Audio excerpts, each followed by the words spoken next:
La nación de Brasil está sufriendo una de las peores crisis de su historia, y muchos están afirmando en las redes que se trata del juicio de Dios a esa nación, por burlarse de Dios y de su palabra en varias ocasiones. Y no solo en este año que decidieron burlarse del cristianismo en el Festival de Río de Janeiro, o en las fiestas juninas realizadas hace poco, sino que en estos últimos años, en cada fiesta han tenido el atrevimiento de burlarse de la fe y de Dios. Pero curiosamente, luego que lo hacían, siempre era noticia alguna devastadora tragedia que enlutaba o traía pánico a esa población. Y ahora, ha sido tanta la intensidad de las tragedias que están avecinando a esa nación en las últimas semanas, con diversas catástrofes, y una de ellas, que ya está siendo considerada como la peor de la historia de Brasil, y que sigue sucediendo ahora mientras presentamos este informe, es el devastador y voraz incendio que está quemando todo a su paso en Brasil, con millones de afectados, decenas de ciudades envueltas en oscuridad por el humo de los incendios, y miles de animales afectados mortalmente por una ola de incendios que ya lleva varias semanas y que hasta ahora no tiene fin, ocasionando un gran número de muertes de animales salvajes, incluidas especies en peligro de extinción, que los científicos han trabajado durante décadas para proteger, llegando a ser incendios récord, no solamente en el Amazonas, sino también en uno de los humedales más importantes del planeta, como la selva amazónica de Brasil, que está enfrentando uno de los peores años en cuanto a incendios forestales se refiere, ya que según datos satelitales, desde el 1 de enero hasta hoy, se han registrado casi 8.000 focos de incendio en la Amazonía brasileña, por lo que establece un nuevo récord en décadas en esa región, y en donde agravando peor esta crisis, es el humo que se volvió tan espeso que respirar es una tarea tan difícil para poblaciones enteras. Asimismo, el mayor humedal tropical del mundo también está siendo arrasado por terribles incendios, ya que lo que va del año, ya son casi 4.000 incendios que fueron detectados en la región, afectando a millones de animales y personas que viven en todas esas ciudades afectadas, en donde muchas poblaciones están desesperados. Una persona, por ejemplo, dijo lo siguiente: Esa fumaça está acabando con nuestro nariz. esta humareda está acabando con nuestra nariz. Hay mucha dificultad para respirar. Otra persona dijo: Está horrível. Ontem à noite eu acordei meia-noite. está horrible respirar aquí. Anoche me desperté a la medianoche con los ojos ardiendo y con el humo dentro de la casa.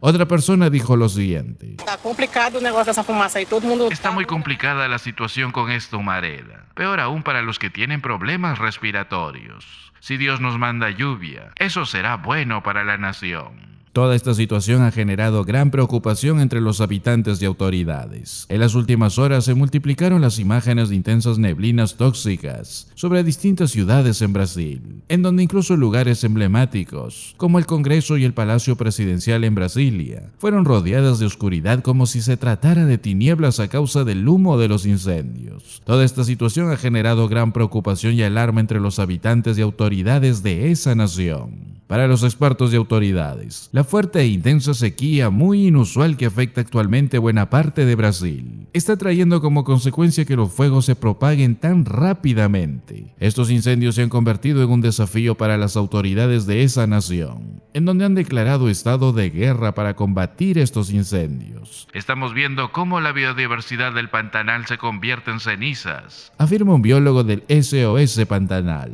Los científicos afirman que es demasiado pronto para saber con exactitud el número de personas damnificadas y cuántos animales están muriendo en las llamas, porque muchos fallecen en regiones remotas donde los equipos de rescate no pueden llegar, pero estiman que el número de víctimas supere al de incendios anteriores, por lo que creen que ya supera los 17 millones de animales fallecidos y quemándose más de un tercio del Pantanal brasileño. No solo estamos asistiendo a la repetición de una tragedia, en realidad es una situación mucho peor, dijo un especialista de la región. Esta situación está haciendo que muchos en las redes digan que se trata del juicio de Dios contra esa nación, por burlarse de su Hijo y de su palabra. Ahora, todos sabemos que vamos a morir en algún momento, y es el elemento inesperado de la muerte, y en particular cuando le sucede a un gran número de personas, que hace que muchos cuestionen todo esto. En Israel, por ejemplo, tenían una teología al respecto. Ellos decían que si sucedía alguna calamidad o desastre, era una buena indicación de que Dios te estaba juzgando en particular, porque aunque pudieras haber sido parte de un pueblo que en general estaba bajo la bendición de Dios, Dios. Quizás debía ser muy malvado y muy malo de corazón, porque Dios traería calamidades sobre esas personas que son malvadas. Esa era la teología de la sabiduría convencional que prevalecía en Israel.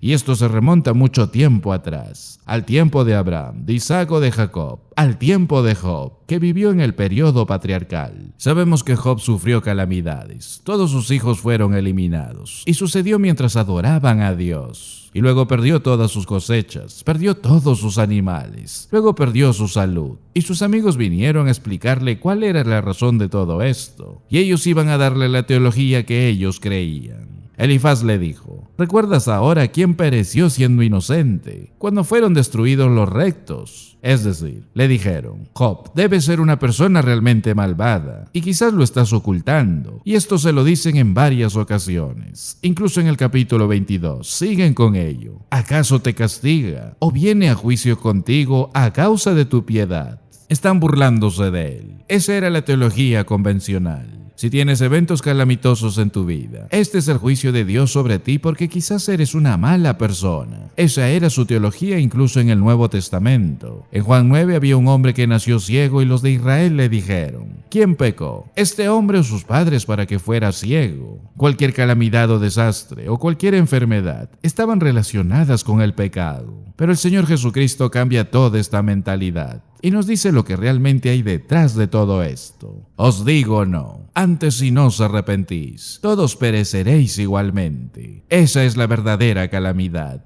La verdadera calamidad es que si no te arrepientes, cuando llegue el día vas a perecer. Y el Señor Jesucristo está hablando ahí del juicio eterno. El hecho de que estés vivo no significa que hayas escapado del juicio. Dios dice: está establecido para los hombres que mueran una sola vez, y después de esto el juicio. La verdadera calamidad es que fallezcas y experimentes el juicio de Dios, porque no has resuelto tu caso antes de llegar a la corte. La verdadera calamidad es que sientas el juicio de Dios eternamente, porque no te arrepentiste. La cuestión no es cómo muere la gente o cuándo o por qué. La cuestión es que se van sin arrepentirse, es decir, cambiar la manera de pensar acerca de tu pecaminosidad. La mayoría de las personas piensan que son bastante buenas. Muchos dicen que cuando lleguen al tribunal y se enfrenten a Dios, creen que el bien que hicieron va a superar todo mal.